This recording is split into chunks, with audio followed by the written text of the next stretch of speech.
आज़ादी अनमोल है, इसकी कीमत नहीं लगाई जा सकती और इसके हुसूल के लिए हर कुर्बानी हेज है। इस हकीकत को अपने दिमाग में जगह दीजिए और अपनी तरबियत इस तरह कीजिए कि आप इस वक्त ज़िंदगी की कशमकश का मर्दानगी, शुजाअत, एतमाद और जुर्रत से मुकाबला कर सकें। जब आपके कांधों पर जिम्मेदारी आ पड़े, इत्तेहाद, यकीन और तंजीम के उसूल पर अमल करते हुए आगे बढ़ें।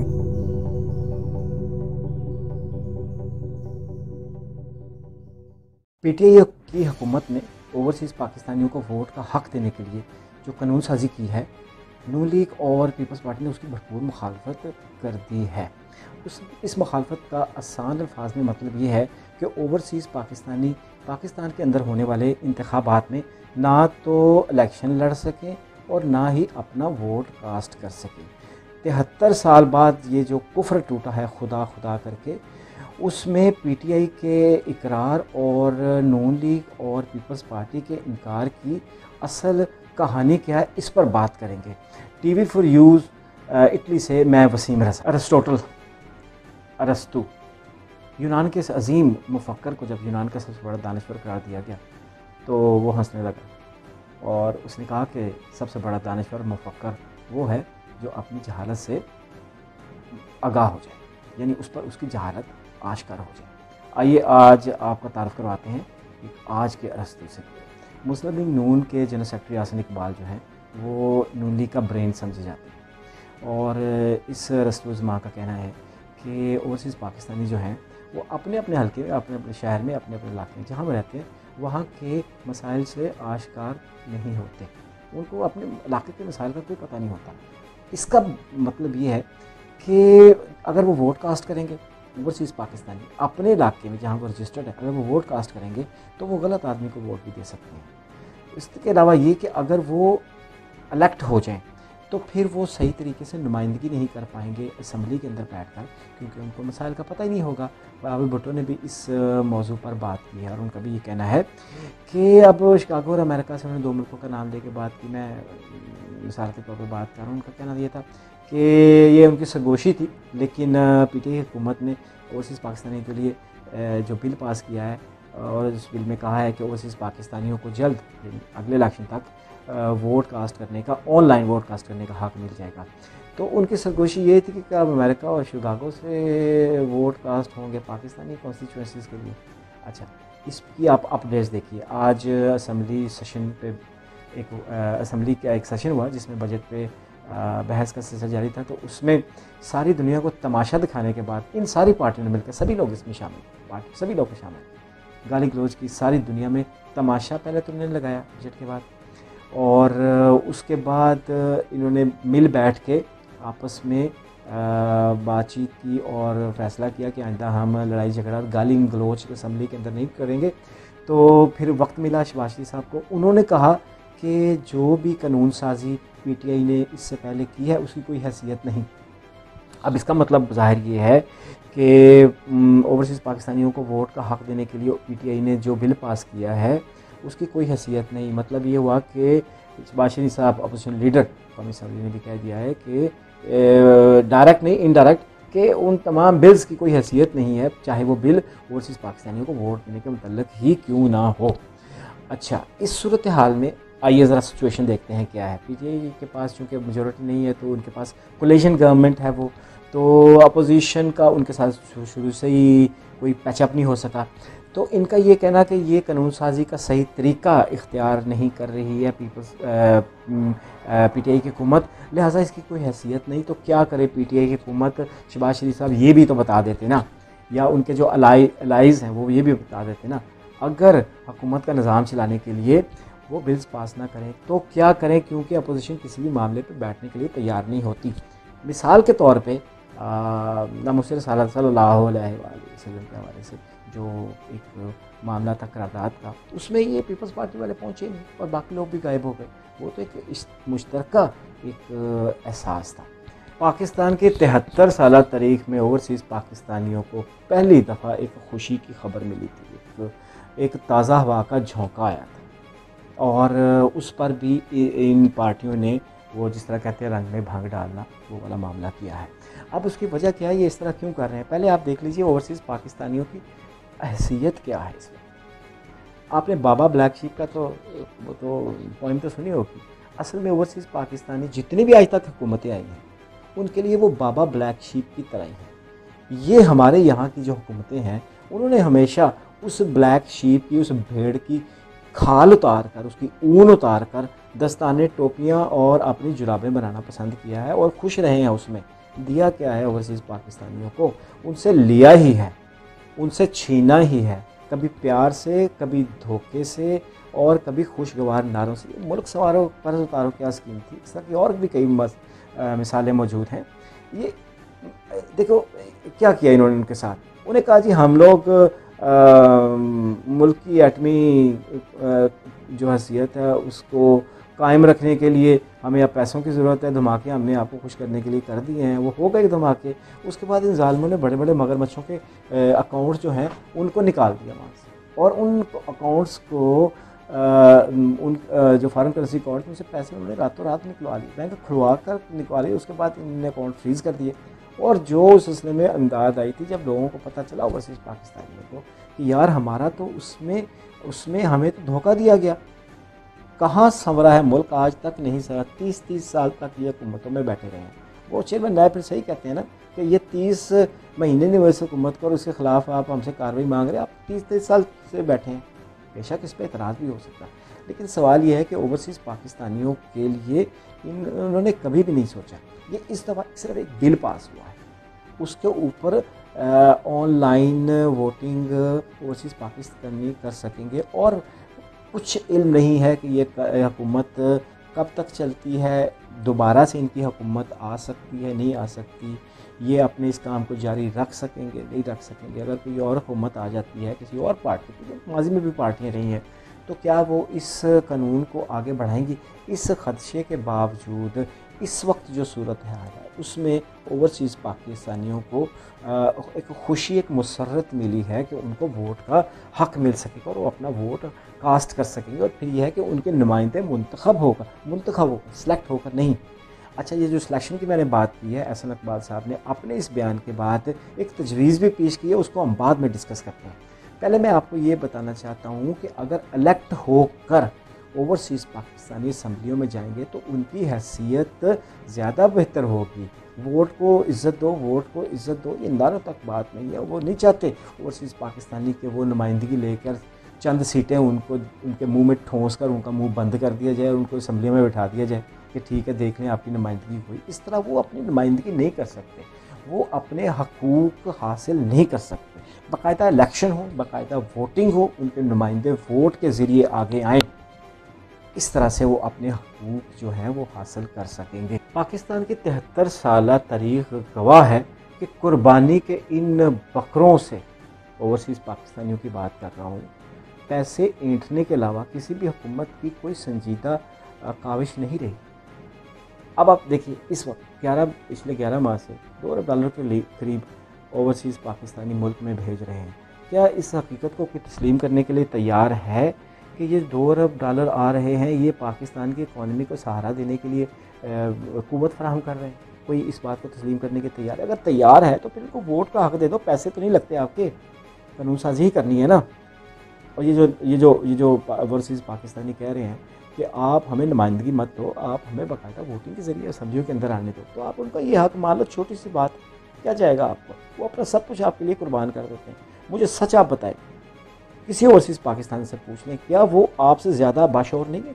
इन पाकिस्तानियों को जिससे आप ज़ोर ज़बरदस्ती, गुंडागर्दी से, ये जो बैकवर्ड एरिया उनमें तो लोगों के शनाख्ती कार्ड तक वडेरों ने और जागीरदारों ने और सरमायादारों ने दबा के रखे होते हैं। वोटिंग के वक्त उनको दे देते हैं, जाओ वोट कास्ट करके आ जाओ। कि पाकिस्तान में जो वोटिंग होती है वो ज़्यादा ना होती? ओवरसीज़ पाकिस्तानी को किसका डर होता है? वो किसी के कहने पे क्यों वोट डालेंगे, वो तो आज़ादाना वोट डालेंगे। और जो वोट वो कास्ट करेंगे वो अपनी सोच समझ और जो कुछ उन्होंने बाहर सारी दुनिया में देखा है उसके नतीजे में जो उनकी फ़िलासफ़ी, उनकी अक्ल जो डेवलप हुई है उसके मुताबिक वो वोट कास्ट करेंगे। उनका वोट पाकिस्तान के में दिए जाने वाले वोट से ज़्यादा इसलिए अहम होगा कि वो ना वो ज़ात देखेंगे, ना बरादरी देखेंगे, ना मियाँ चौधरी खान, इन चीज़ों को वो अहमियत नहीं देते ओवरसीज़ पाकिस्तानी।